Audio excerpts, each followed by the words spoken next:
house was in the will, and I'm next of kin, so... It's sat empty for 25 years. I am Lensman Renata Nikor, local sheriff. Why don't you come to my house for supper tonight, and I can fill you in on your family history. That is a striking piece of art. In Sofandi, local myth.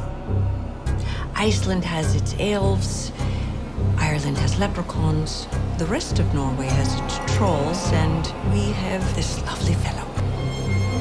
And what does the writing say? We just call him the slumbering one. Right. Sacrifice is quite a different film to Charismata. How did you come about with the story and things? Well, that's an interesting question. In that sacrifice is somewhat of a cynical reaction to our experience making Charismata, which was a pretty ambitious film, both practically and in terms of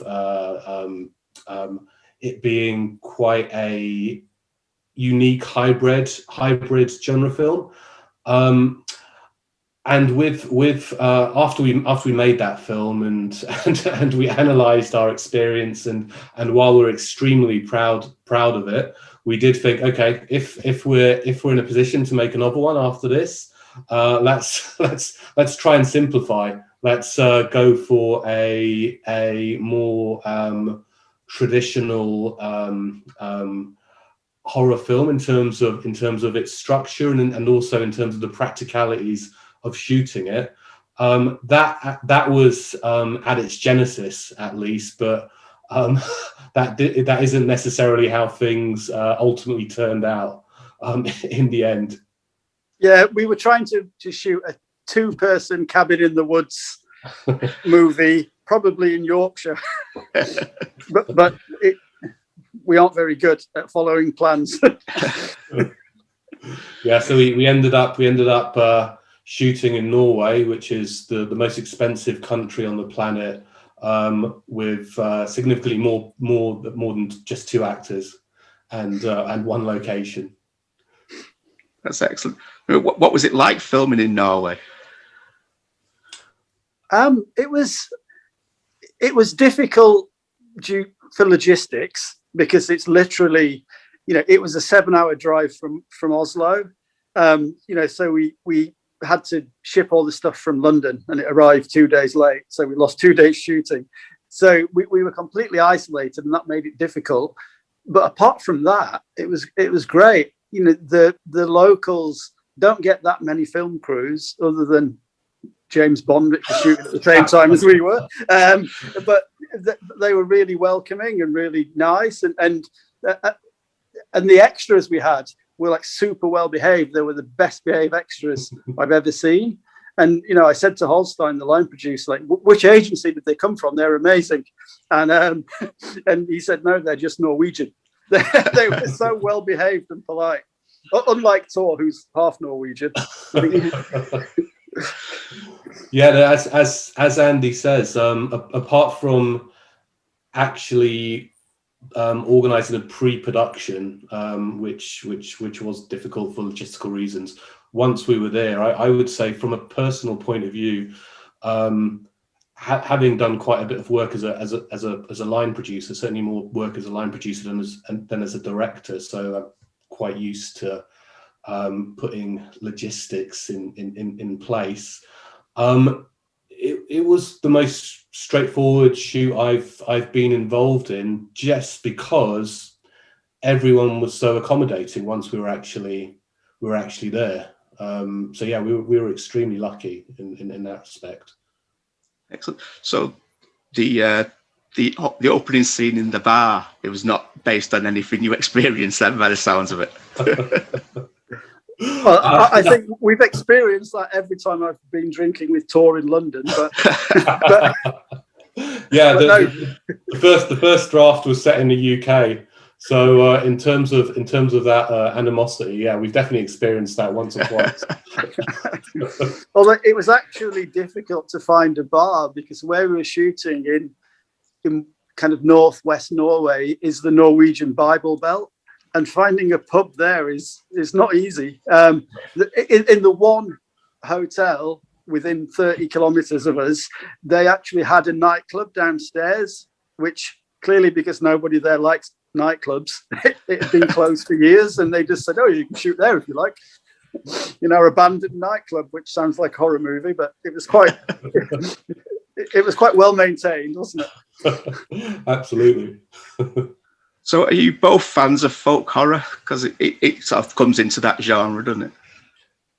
I absolutely. I mean, clearly we were heavily inspired by The Wicker Man, which was one of my favorite movies, and kind of is the, you know, is the kind of ultimate for folk horror.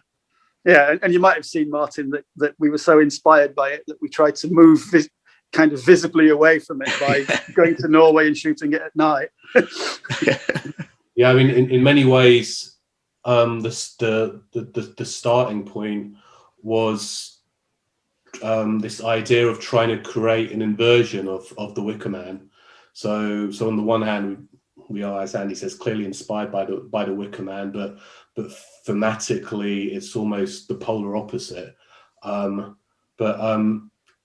Yeah, I mean, beyond The Wicker Man, there is so many other wonderful folk horrors that I think certainly inspired us to a certain degree, like Witchfinder General, for example.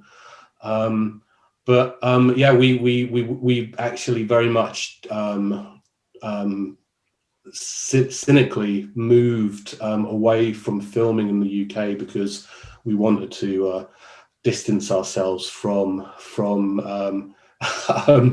accusations of being too heavily influenced by the Wicker Man in particular, and that's one of the reasons we chose Norway and Scandinavia in general, and at the point of doing that, we thought this is actually going to be quite unique, quite original, and then of course as soon as we rolled into production, excuse me, Midsummer was released, and that level of uniqueness completely went out of the window. Although we still think we're pretty different. Ultimately. It's very different. It's got its own little twists and turns, which we won't spoil. So I'm very glad to hear you say that. No, I really enjoyed it. I saw it at the Fright Fest screenings, the online thing last year. So it was very good. Thank you very much. Yeah, and I think to Tor's point about trying to be the opposite of The Wicker Man, I mean, this to some extent came from Paul Kane's original story, but even the characters, it's like, Edward Woodward was the most reluctant inductee into what he got inducted into ever, whereas Isaac in our movie loves it and he can't get enough of it. So we really did turn it upside down. Yeah, and you got Barbara Crampton, who has a Lovecraft sort of relationship, doesn't she, with the films we know her from. So yeah. Mm-hmm. So can you talk a little bit about getting her? I mean, originally we wrote that role with a guy in mind. It was a male character. When our co-producer Sean Knopp, who, do you know Sean? Did he come to the festival? Well, Sean, anyway. He's worked with Barbara before. He on Norbert Keel's film Replace, which you might know. And so he read the script and he just said, Barbara might love this and it'd be really good for Barbara. And then he sent it to her and she did. So we were sold. Yeah, and Barbara really understood. I think Barbara likes Lovecraftian stuff, and she kind of got the message that it's about lack of control and not lack of free will, but lack of being in control of your own destiny. And Barbara kind of understood that, and I think she understood that in her character, and she played it really well and really nuanced. So yeah, we were really pleased. Yeah, and it was I think an opportunity for her to really flex her acting muscles in that although it is Lovecraftian, and she is very, very much known for that genre, she's never played outside of American, and she's playing a Norwegian character in this particular film, which I think really appealed to her. Excellent. Did you have for the full shoot, or was it just do you have to cram everything in? We pretty much had to cram everything in. Yeah, to be honest, she wasn't on set for the duration. Yeah, from a planning perspective, we pretty much had to shoot around her schedule. Of course, we were very happy to do so, to have her on board. And how does the dynamic between you work, because you both direct, and does one of you sort of sit back and watch the other do it, and then vice versa? Or well, I think ultimately in terms of most of Andy and I's communication, it actually happens before we get on set. So we really try and hammer out all our various arguments and disagreements beforehand, so we can at least go into the shoot with the optics of having the same vision for everyone else on set. I think if we didn't work in that manner, it would be quite awkward for everyone else around us. So yeah, everything not everything, but I would say probably 99% of the conversations we have from a creative standpoint happen before we've even started shooting. And then on this particular film, Andy was also the cinematographer. So although we've obviously discussed visuals beforehand, he's very, very much in control, or was very, very much in control of the entire camera department. And I was more in charge, so to speak, of the acting side of things, dealing with the actors beyond rehearsals, at least. So how was that for you, Andy? We actually did something similar on Charismata, where Tor, for some bizarre reason, wanted to be the assistant director as well. And I think he regretted money or lack thereof. So I think that division of duties kind of worked pretty well. And as Tor said, we spent a lot of time working on the visuals. We probably spent 6 months going through a shot list. So we knew exactly what we wanted. And then kind of 6 months before we were shooting, we decided we thought we'd need to do some really detailed storyboards. And then we worked out that we couldn't draw very well, and we were really lazy. So it seemed like the laziest path of least resistance was for me to do the cinematography, which it was pretty awful during the shoot.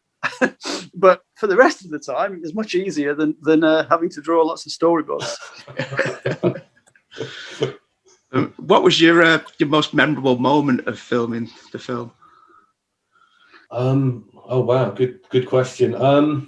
Mine personally, it's probably not going to be that interesting to anyone else, because it's probably you have to be there moment. But it was when we so this film in terms of scheduling was extremely tight, and we're in a foreign country, and the cliche that time is money very, very much rings true. So we couldn't get behind schedule, and we had a mishap on the first day, which actually knocked us back, and so we're really up against it. And then we're filming a scene with a child actor who we hadn't met beforehand. and he turns up on set and he has a complete and utter freak out, and he just refuses to go in front of camera, and he literally runs off set, and no one can find him. He's gone, and so we're all, me and Andy are thinking, fuck, we're gonna have to. Sorry, pardon my language. We're gonna have to. Maybe we're gonna have to cut this entire scene, but if we cut this entire scene, the film doesn't make sense. But we can't afford to stay another day. We're completely and utterly screwed. All the tickets are booked already. I'm having a panic attack.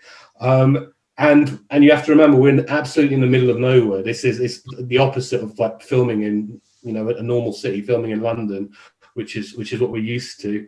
And then just out of nowhere, the line producer just walks in with another kid, completely a random kid that he's just plucked out of nowhere, just walking past randomly, and said, "Do you want to be an actor in the film?" And it's not just being an extra in the background. He's actually got lines, and the kid did it. and to this day, and as I said, I come from an ADing and line producing background. That is the best bit of line producing I've ever seen on anything I've ever been involved in. So yeah, it was very, very memorable to me personally, but maybe no one else. Most memorable was probably the last scene in the movie, which I think, Tor, was the last scene that we shot. Yes. Yeah. And we were really constrained by the Norwegian, what's the word? Is it the climate? I don't know if it's the climate, or basically by its latitude. Because we had some of the actors in the water, and I looked at the water temperature, and the water temperature in the sea swimming club kind of nomenclature, it goes from deadly for most of the year to dangerous to uncomfortable to cool. And so it's cool in July and August. So we thought we need to pick July or August. But because there's so much night shoots in it, at that latitude, in June there's no darkness, and so we chose August, where we had like 5 hours or 4 hours of darkness, and so we had to shoot the last scene in 4 hours. And like the first 3 hours we were on set, Tor was shouting at me because we'd not shot anything yet. I said, "Look, the sun's up. We can't shoot a night shoot." And then we had like 4 hours to get that scene in the can, and we were really racing against the light, and it was kind of like we were running around shooting things, no breaks. And like kind of right at the end, the sun comes up. So the final shot, it's dawn, which actually works quite well, doesn't it? It looks pretty good. Yeah, but had we been 5 minutes later, it would have suddenly become daytime. Yeah, and we wouldn't have a finished film. It'd been like Ed Wood. Yeah, absolutely. Hopefully it's not too much like Ed Wood otherwise. No, not at all. Not at all. Good. And finally, what's next for you two?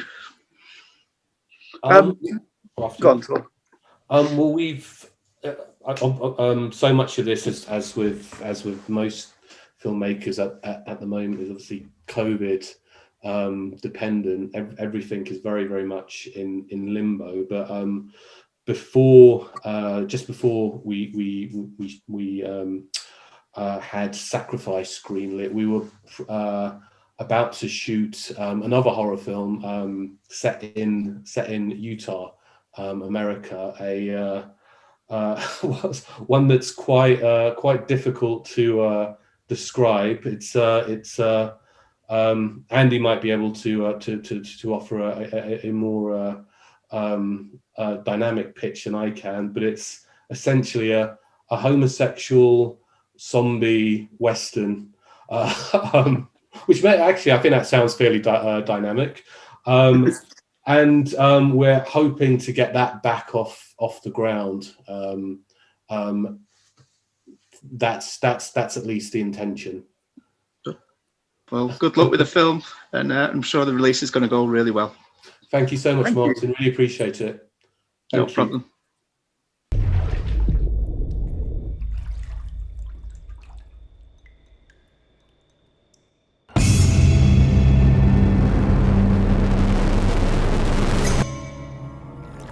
I'm sorry. I didn't realize there was anybody out there. Isaac! Why would we leave this place? I am pregnant, okay? I need to go. O mighty slumbering one, I call to thee. Take my blood, my flesh, my body, my soul.